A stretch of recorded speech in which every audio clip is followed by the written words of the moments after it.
I look at it as almost binary. If this ban goes through, this is going to cost taxpayers for $9 billion. It's going to take 380 meals out of North American markets, of which about 38 million meals typically stay here in Canada. And I don't see anyone actually coming up with that $9 billion cash, to compensate. The flip side of that is that we could produce another $1 billion in economic activity in the next 6 to 10 years, to get up over $2 billion in economic activity in BC. We can supply more sustainable food for British Columbians and Canadians and for export markets, and, do really tremendous things, and stand alongside the rest of the natural resource sectors in British Columbia and agriculture to really work on our food security and our economy.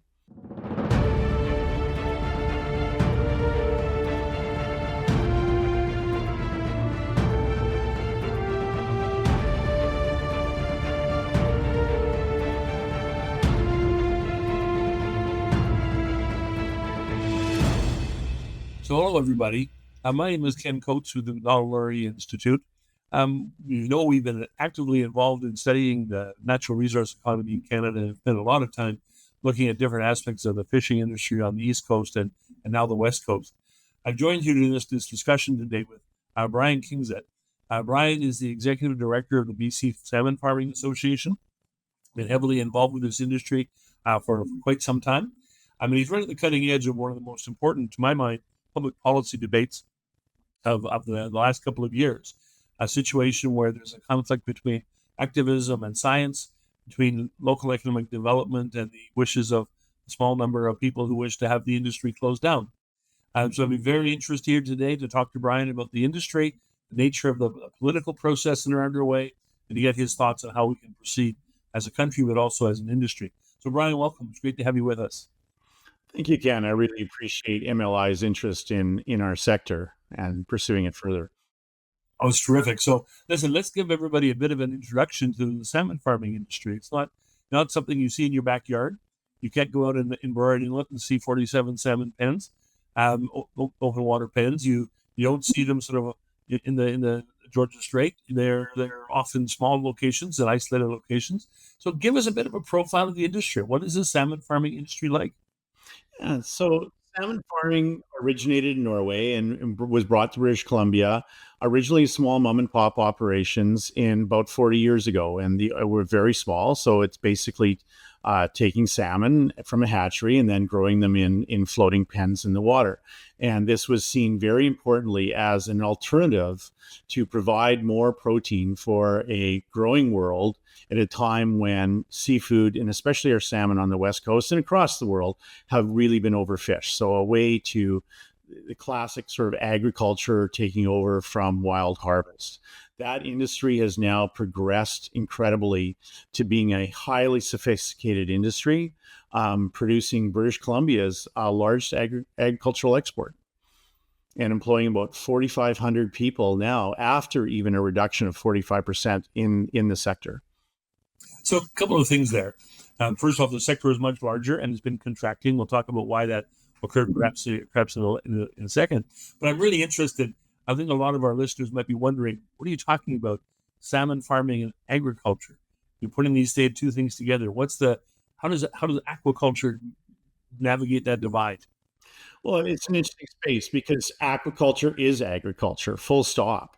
Whether we're farming oysters or seaweeds or salmon or black cod, all of which we're doing in British Columbia, or any other species of freshwater fish. It's just that we're doing it in a freshwater or ocean environment, sometimes on land in tanks, but in our case, we're taking advantage of the very unique oceanography that the British Columbia coast has to offer.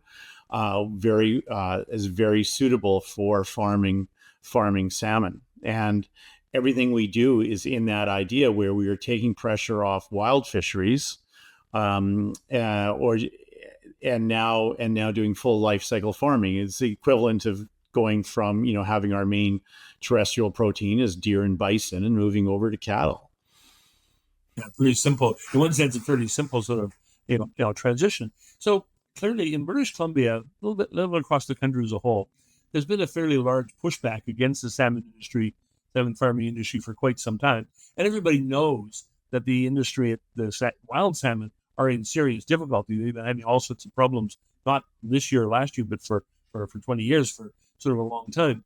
So clearly, the BC salmon farming industry is massive. You must have thousands of these open water pins sort of all along the coast. They must be able to see them in Burrard Inlet and Georgia Strait and off the Strait of Juan de Fuca.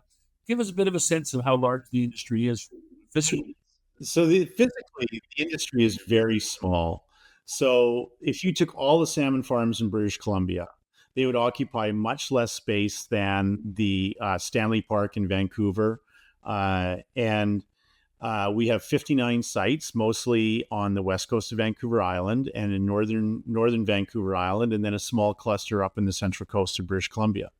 And yet we are able to produce a significant amount of economic activity. We do over $1.17 billion of economic activity in British Columbia every year. So it's so funny. Not funny. It's a very, very serious industry, an issue we have at stake here. But if you think of British Columbia, people don't know about the richness of the Fraser Valley and how much agricultural produce there is from the lower Fraser Valley in particular. We know about the Okanagan, know about the fruit industry and things of that nature, right? And yet you stepped in it very quietly. You said that salmon farming is responsible for BC's largest food export. That's correct. We produce over 50,000 tons of farm salmon annually. That's after a 45% reduction. That equates to about 380 million meals a year. And that at a time when food affordability and food security is something we're talking about regularly, I think is extremely important. Oh, it is actually. So let's talk about something then. Most folks may not know that in summer of 2024, following sort of their examination of the political issues and hopefully the science, we'll talk about that too, of salmon farming, the federal government announced a ban. And they basically said in the summer of 2024, you have 5 years to close this industry down. It didn't get a lot of attention outside British Columbia, which is one of the reasons why Macdonald-Laurier was attracted to this topic. Because, in fact, if you had done that anywhere else, we had to close the cod fishery because the cod were all gone. We've had to close down manufacturing plants because the market went away. Here you have a product for a large market, you have a lot of willing producers, lots of opportunity. So what was behind the government of Canada's decision to close this down? Well, I think you have to start with why the industry has been contentious. And so in British Columbia, salmon are part of our culture and they're totemic. I have a couple of marine biology degrees, and salmon are extremely valuable to me as a British Columbian. And so when the industry started, the commercial fishery was in decline, and the commercial fishery has been in decline since the turn of the 20th century. I think the very first commission into the decline of BC salmon was around 1910. And so there was concern originally that farm salmon would first compete with wild salmon and put wild commercial fishermen out of business, which is certainly not the case. And that actually led to a lot of money flowing in from the U.S. from Alaskan salmon interests to demarket BC salmon. But the other thing that has sort of grown is the issue or the belief that salmon, just like any other domesticated stock, where say you have cattle in a paddock, that because of they're close together, that if they got diseases, and in our case all diseases and parasites come from the wild, that they could then concentrate those and release them back out to the wild. There's also concerns about effects on the bottom because we're in the marine environment, therapeutic use in the marine environment, all sorts of things you see in traditional agriculture as well, but at a heightened concern because we operate in the marine environment and wild salmon, just like deer would be passing by maybe where a cattle ranch, that those were concerned. And that has led to a very strong oppositional lobby. And as a new form of agriculture in Canada, and this is happening around the world, it's been easy, I think, believed to scapegoat the industry. And we have a vibrant environmental movement that has managed to convince against the science that if salmon farms are removed, that wild salmon will return in the numbers they were 100 years ago. Now, interestingly, there's been sockeye salmon have been the major concern, and they fluctuate quite a bit with ocean productivity. And during the last 30 years, when salmon farming has been sort of building in British Columbia, we've actually seen more sockeye on average. There's been highs and lows than we've seen in the 60 years before salmon farming. But that belief has been very solid. It has become very political. We have lots of activists. And so they have petitioned the federal government, and they've made some good inroads with members of parliament. Our federal science system, which with the Department of Fisheries and Oceans Canada, is referred to as the Canadian Science Advisory Secretariat, has determined that salmon farming poses minimal risk to wild salmon. And that's happened multiple times over multiple issues. That does not mean that the salmon farmers operating in the coastal environment do not have a responsibility to continually innovate, which we've been doing, and to make sure that we are further protecting wild salmon. So we've been in discussions since 2019 with the Liberal government about what more we could do to make sure that we further reduce that potential risk. And we have been asking what is the goal point? What is the goal at what point that will be enough? We still don't have that. But last June, we were in discussions with the federal government about where we could be more aggressive on certain techniques and how we look after the health of our salmon, how we reduce risk. And we thought we had negotiated in the absence of those firm goals, that we'd come to a place where we felt that we could further demonstrate we were reducing risk. That has been supported by internal documents that we've got through Freedom of Information, that the government believed that, and that we were acting as good actors. In June of last year, the federal government made that political and said that we had to move to a new technology.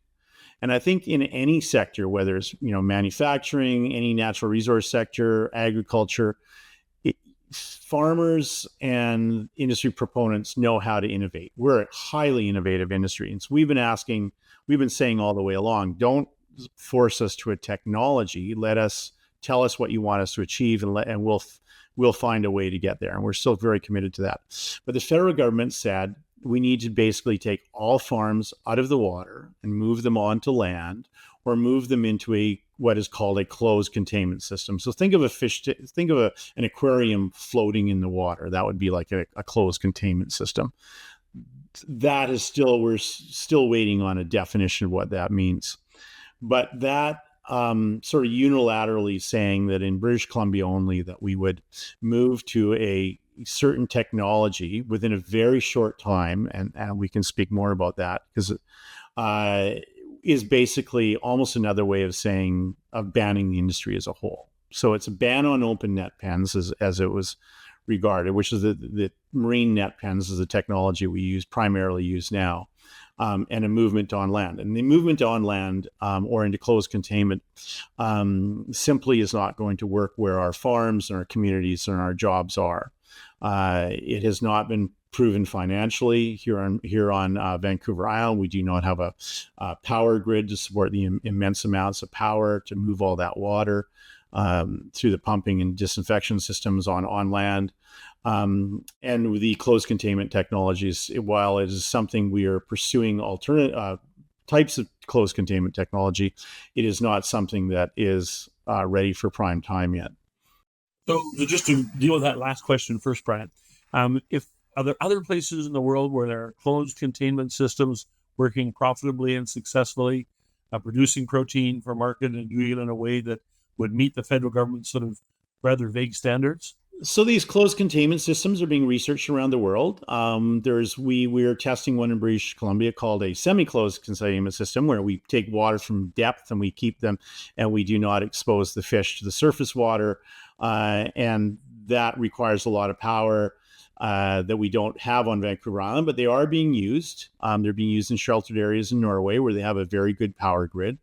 but they're used almost primarily for what we call a post-smolt system. So they're used to just grow fish to about 1 kilogram. The technology is evolving, and it's being most tested in Norway. But just to put things in context, in Norway they have over 1,000 fish farms. It is their largest export after oil. They have companies competing. They have research organizations with competitive innovation. They have lots of government support for innovation. They have not been able to make this work at scale yet. And some small examples with just growing fish for a certain period, they are. So basically what this ban does is says that British Columbia, with only 59 sites, would have to leapfrog all the technological developments that Norway has been unable to do yet with 1,000 sites within a period of 5 years, and now 4.5 years, because that clock is ticking. So two aspects of this. And I'll come back to the community aspect in just a second, but I want to sort of look at this from the technological point of view and the government policy point of view. Basically, that's a bar that's, quite frankly, unattainable in the short term. You're asking companies to make massive investments in an industry that's been given a sunset clause. And it seems very similar to some of the protests we've had sort of in the oil and gas industry, for example, where they've complained about the fact that the government has shifting targets. You have to constantly always sort of innovate and invest, but not knowing if you can keep the industry going. Yeah, and I think it's unfortunate. My personal opinion is that that was understood. That basically, it looks good to say we're going to transition any sector to a new technology and define that technology. But if you make that technology something that A, is impossible, or B, that simply does not have a return on investment, you just drive the investment away. In our case, we have both, right? The technology isn't attainable here, especially on Vancouver Island. And B, if you were going to do it, you would do it somewhere else. You'd do it close to population, close to your feed source. You wouldn't do it in a rural area. And so what it effectively does is it bans the entire industry from Western Canada. Yeah, the only one I know of that's actually tried in North America is the one that's outside of Miami, and it's 35 miles away from Miami. I think it's either in receivership or being sold or something like that now, because it hasn't been able to be profitable, but right close to a couple of million people. So go ahead, Brian.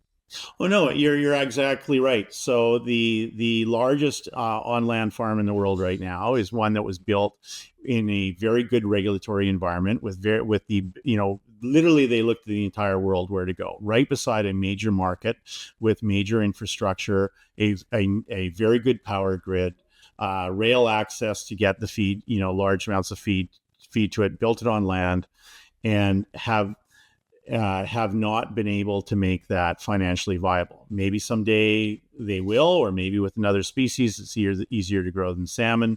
But at this point now, and so that is a very cautionary tale for British Columbia.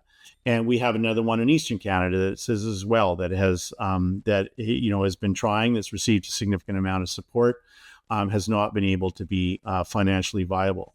And that's really important when we're talking investment and investment flight, because right now, almost every other jurisdiction in the world is trying to attract that aquaculture capital right now. And so if you're an investor in salmon farming in British Columbia, you can take your money anywhere else in the world, including Atlantic Canada, where this ban is not being considered.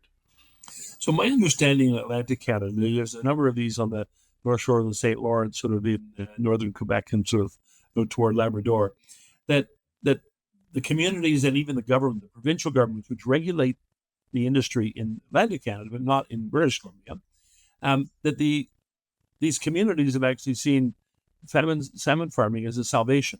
That these are small communities, they're isolated, they don't have a lot of economic activity.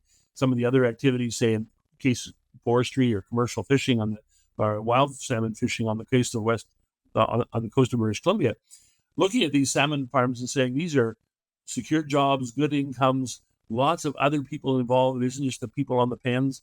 You actually have suppliers coming in and truckers going here and there. I was talking to one person who said that when they closed some salmon farms in their area, BC Ferries lost a huge amount of money and was having trouble operating the ferries because they lost the carriage for the fees for people taking their fish down to market. So tell me what's happening in small town coastal British Columbia. These must be a devastating loss if these salmon things are pulled out. Yeah, we've already lost 1,500 jobs through closure of sites, which is this ban would add to. And so small communities, for example, in Port Hardy, in the very northern end of the Vancouver Island, that'll go 200 direct jobs. And that's absolutely critical. And this is both in Eastern, absolutely critical in Eastern Canada and here on Vancouver Island. And I think you have to put Vancouver Island in context. We have reduced our forestry down to a level that is a fraction of what it used to be. We just closed our last mine on Vancouver Island. We learned about how fragile tourism can be during COVID.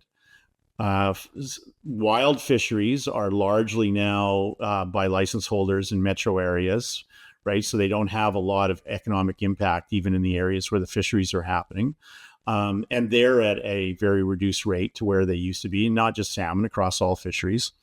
And so there's not that many economic opportunities left. And we have become the biggest employer in northern Vancouver Island. And we are capable of very much growing. And that's very much what we're seeing in Atlantic Canada, where they're doing this. And after that announcement that you mentioned in last June, ironically, New Brunswick, the next day, the province of New Brunswick put out a press release saying, we support open net culture, bring your investment dollars here. So that's a bit ironic.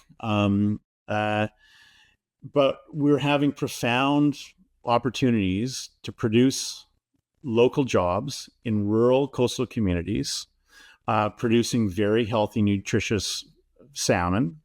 And the science says that we do not produce a risk to wild salmon. So lots of ironies there, lots of, confusion, lots of debates, lots of ingrained, opinions.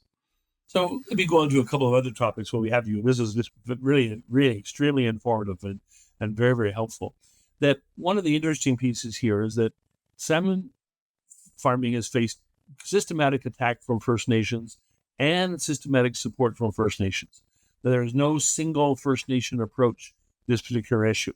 And my understanding is that where First Nations are opposed to salmon farms, the industry has pulled out. And where First Nations are supportive of salmon farming industry has moved in. Is that an accurate description of what's going on? Yes, I think so.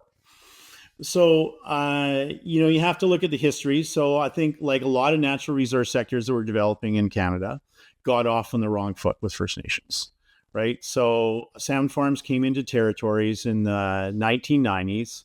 And at that time, First Nations were consulted on whether salmon farms could come in their territories. And of course, that was when this debate that farm salmon might have a negative effect on wild salmon started. So, lots of concern. But not ironically, some First Nations who were looking at the decline of the wild fishery and knew that it was from overfishing got into salmon farming themselves. And it's important to talk about this one. And I believe you talked to Isaiah Robinson in another interview.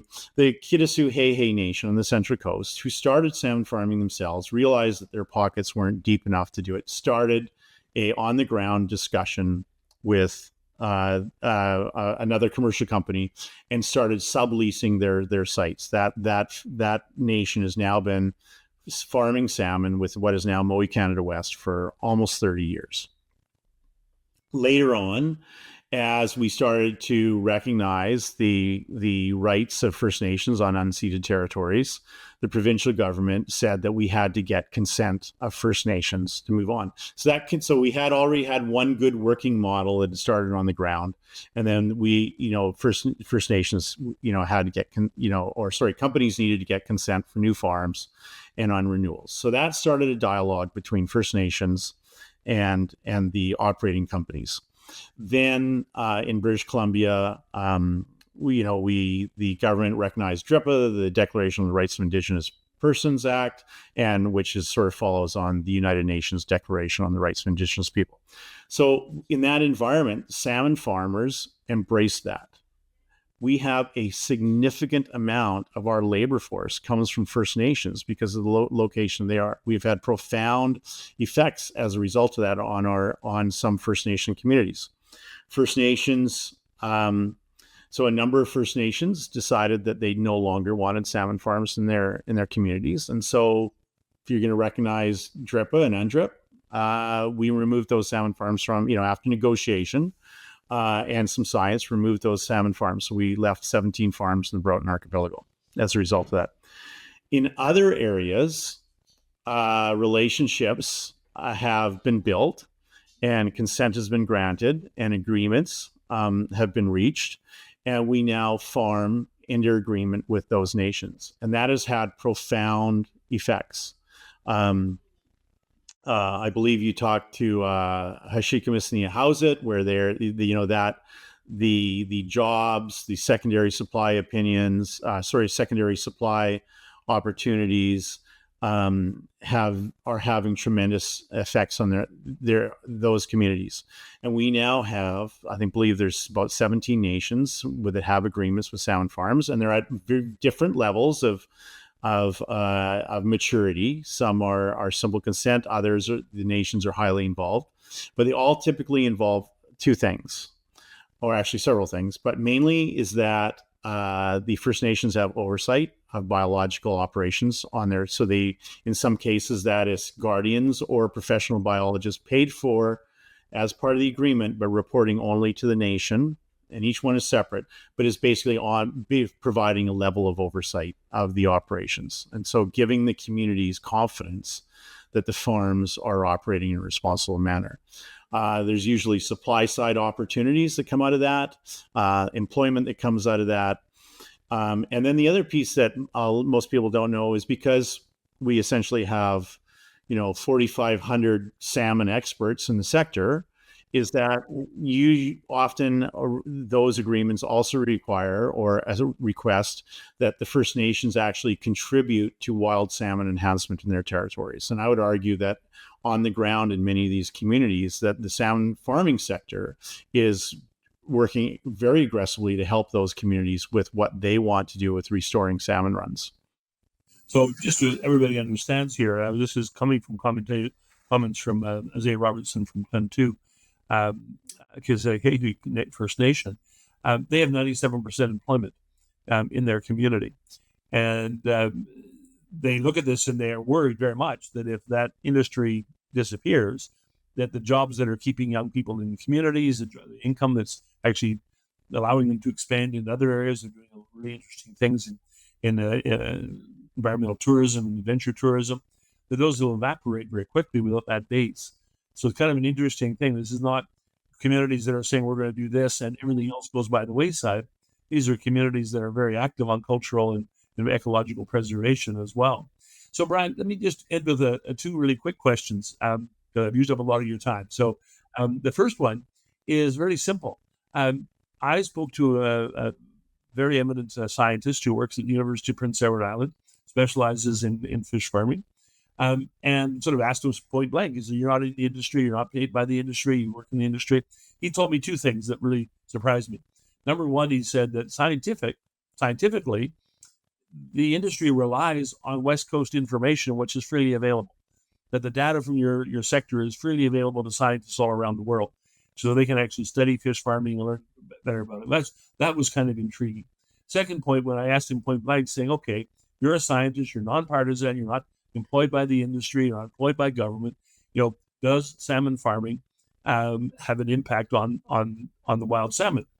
And his observation was very simple.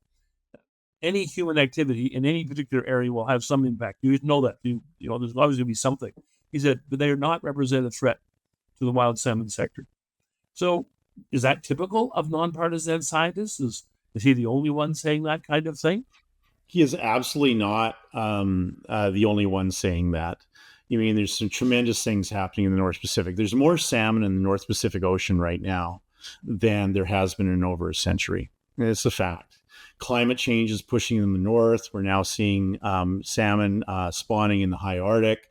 We have massive ocean ranching by Russia and Alaska that are sending so many salmon to sea that we're seeing salmon come back smaller and smaller, and that's going to be an emerging discussion. And then we're just seeing this ocean recruitment, all sorts of changes, and of course we already, we had done lots of terrestrial damage through urbanization and forestry practices in past decades that had affected salmon. So no, absolutely not. But you touched on a really important thing, and that's transparency. And that's one of the things that I think the BC industry is very proud of. We are the highest regulated protein source in Canada, I believe, full stop. And we submit incredible amounts of data that actually ends up getting published as data sets, very dense data sets by Fisheries and Oceans Canada. And last year, we were actually challenged by First Nations who are dealing with that debate between First Nations that were for and First Nations that were against that you mentioned just a bit earlier, to actually summarize all that data. And we brought a number of experts together, and we pulled 600 data sets and reviews and produced what we call our modern science review that's available on the Salmon Farmers website that looked at all the data that we had in the BC sector, made it all public, showed where it was, summarized it all, and then put that out for the world to see, and did that in a way that the average person could actually work through the data. And then those First Nations that are engaged in the industry then made sure that the First Nations, their neighbor nations, received that information. And the idea is that, we can use that to make better decisions about our choices for coastal BC. But that is something that we feel very strongly about, is that we are supported by science. There's veterinarians on every farm. We work as you take a One Health approach to that of the fish and that of the environment. We have oversight not just from the Canadian Food Inspection Agency, Fisheries and Oceans Canada, but actually from that First Nations that host us. We're very proud of that fact. And we've been held in, and the dialogue has held us to that bar. And operating in the marine environment, we're going to continue to innovate. There's a real irony in here, is that when all this sort of started in 2019, now almost 6 years ago, is that companies got very, very nervous and really slowed down their innovation. And because we were also trying to figure out what that bar was going to be that we were going to need to be met. And so there's a lot of innovation that's actually been happening globally. Some even developed here in North America and locally, that has not been fully utilized, that will even further allow us to have more controls because of the investment uncertainty that this has seen in the industry. And that's actually putting us behind the curve, because no one's going to invest in further innovation when we're not even really sure whether they're going to stay in the country. And that risk of capital flight is really real. Well, when you ban an industry, we guarantee people aren't going to invest in that industry sort of any longer. But the sub sort of text of what you've been saying, Brian, is that the initial pressure and questioning of the fish farms turned out to be a good thing. That in fact you learned from the process that when people started asking questions about it and challenging your use of waste and the use of the pens and a whole bunch of other technical things, that you actually got better at it, which is kind of you get environmental groups and others sort of asking those kind of good questions. It's perfectly adequate. I noticed in the conversation that you very often, the First Nations people do as well, differentiate between environmentalists and scientists and the activists. The activists are people who are pushing an agenda without much recourse to the sort of the nonpartisan science. Let me end with this question, Brian. That's really an interesting one. Why is the government of British Columbia not involved more heavily in the regulation of the fishing industry? They regulate agriculture. They regulate fish farming out in Eastern Canada. This is a fairly logical sort of federal-provincial relationship. Why did this default back to the federal government? Oh boy, that's a long answer for a final question. So an activist to make it a long story short, an activist brought a case forward in British Columbia that that we should be considered a fishery, which I think we as a sector object to because we see ourselves as agriculture. And if so, we should then be fisheries in Canada are managed by Fisheries and Ocean Canada federally. So we have a provincial crown tenure, which is the area in which we operate, and the actually aquaculture license should become federally. I think at the time the provincial government did not maybe fight that as aggressively as they want. They saw this as a divisive topic in British Columbia, and it was fine to pass it off to the federal government. That Supreme Court judge agreed, although that only happened in Western Canada. So now we are the exception in Canada that our aquaculture license comes from Ottawa.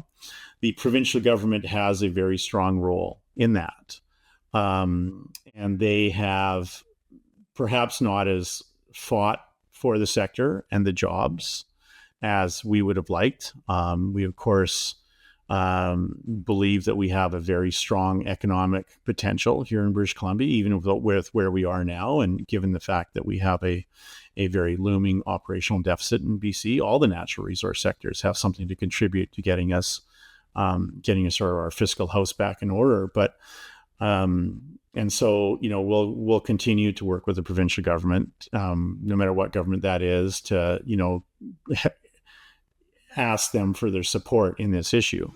I think one of the really important things is that we recently looked at what getting rid of the industry was going to do to taxpayers, and that was going to be and First Nations. That was basically a $9 billion bill, and so I look at it as almost binary. If this ban goes through, this is going to cost taxpayers for $9 billion.